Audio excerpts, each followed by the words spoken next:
Darren Till is down in the dumps. Did you guys see this interview? Openly talked about it. Talked about the depressing spot he's in. He's well aware of the pressures he's in. You know what? I thought it was a positive.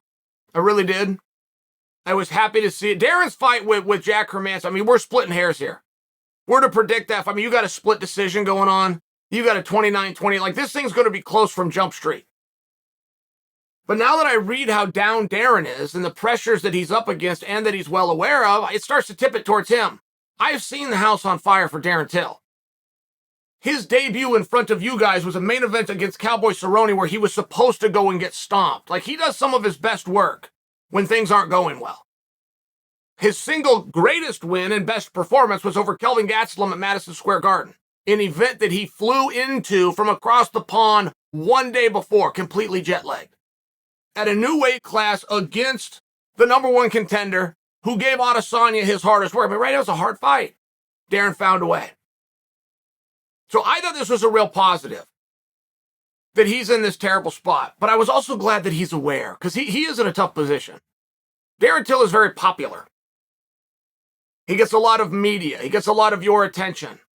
Those videos and the Smash Brothers and stuff he was doing with Chimaev, that was fantastic marketing. I would go check those clips and check those. I mean, they were doing 300, 400,000 just to watch them sweating near each other and little clips of a workout. Darren Till's used in main events, right? It's all these positive things. He's got some knocks against him.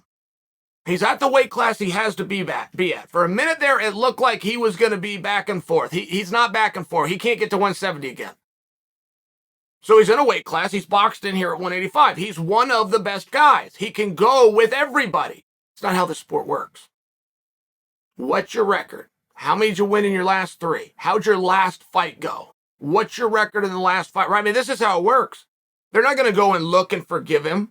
Oh, he lost a fight, but it was a main event. Oh, he lost a fight, but it was a main event against Derek Brunson, who, by the way, might have put on the best performance he's ever had. Like, it doesn't work that way.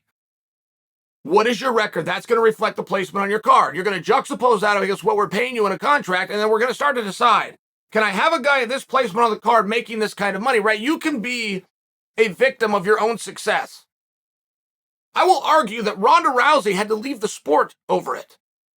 She was being paid so much money, you had to main event her. If you're going to main event her on a pay-per-view, it has to be for a world championship. Ronda was still one of the girls when she left. She could have been as high as 5 and would not have been lower than 9. When's the last time you've ever heard of somebody that's in the top 10 that leaves the sport? It's one of those spots. If you bring her back, you could only use her in this one position because of what the contract is. Now, as her own success, the only answer, I'm out. I've got to go. I bring that to you because some of these things that you wouldn't consider do go into the recipe. They do go into the politics and some of the decision making, and Till knows it. I like a guy that knows it. I like a guy who's smart. I like a guy that knows his surroundings. Darren Till just taking the risk and the inconvenience to go out to Sweden and get held down by Chimaev and company. These are positive signs. This is a guy who's willing to fight for his career. He's willing to fight for his position. He knows he's going to have to do some hard work and take some real sacrifices. I also don't think that Darren Till has problems that he needed to seek the world over. He has a position, and that position bites him in the ass specifically in 5-round fights. 5-round fights play mental tricks on everybody. But they play greater tricks on you when you're put in a precarious position in round 2 and you have the potential to be out here another 18 minutes.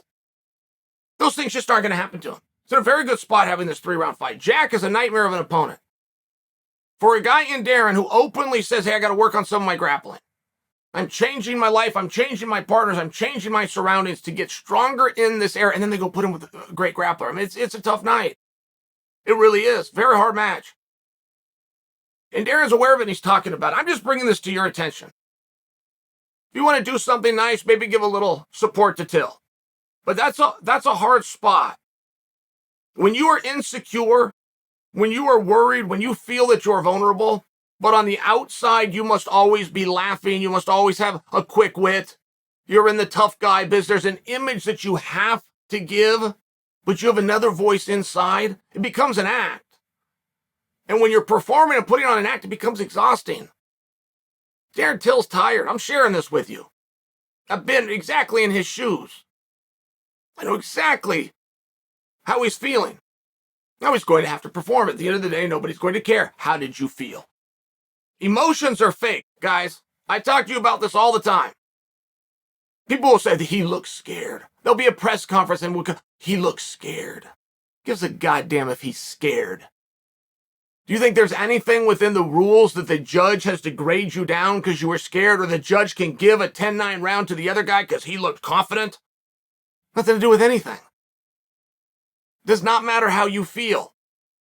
There's some jerk that every 10 years will write the same book and call it something else and put it on Amazon. It's supposed to be some kind of self-help book.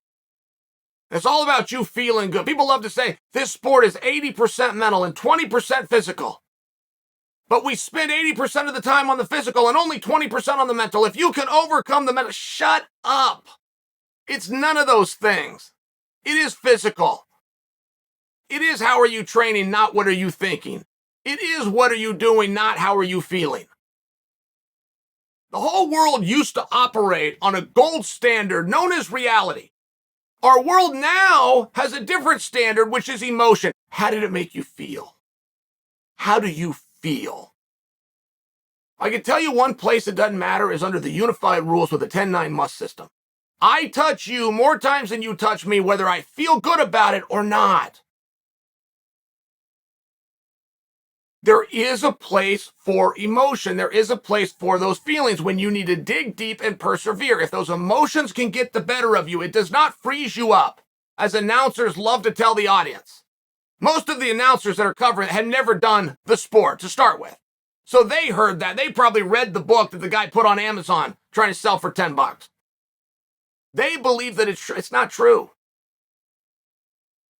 There is a place where if emotions can get the best of you, if you have more pressure than your opponent, if you are feeling down, anything like this can create a fatigue. It can create an exhaustion. It's very important to know going into a fight who has the pressure. You'll hear that term a lot, but nobody will ever break down why. Well, again, because the announcers telling you don't know themselves. They never once risked it. They got a nice suit and got a deep voice. It matters who has the pressure because that person is going to reach a level of fatigue faster. The pressure equals a stress, which releases an actual chemical in your brain. It's all scientific. It truly is.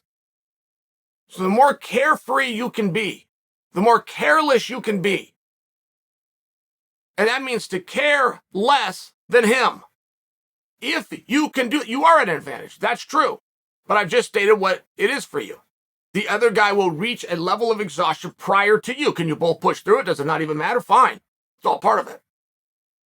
But it doesn't come down to how you feel. It doesn't matter how you feel today. Were you in practice today? It doesn't matter how you feel. Did you eat the right calories so you can beat the scale, right? But we can just go through the box and check them off. I know people that have done great in sports that hate it. They hated the sport, but they were good at it. It was the commitment they made, and they operated under discipline. If you want to do something nice, go out there, say something nice to Till. Does a lot of interviews. He does a lot of media for you guys. You find him entertaining. You find him quick-witted. If he's entertained you over this, you've got an opportunity now. You have an opportunity to pay him back. But those pressures and those stresses, when guys bottle them up, when they hide it, that's when it gets the best of them. The power that some of those emotions, those insecurities, can have over you. They lose their grip as soon as you admit them. So if you read the interview with Till, if you're feeling a little bit down for him, I'm here to share with you, there's another side. Like any problem, you can't get anywhere until you admit it's a problem. And that's what Till has done. And I really did read it, and I really did see it as a positive.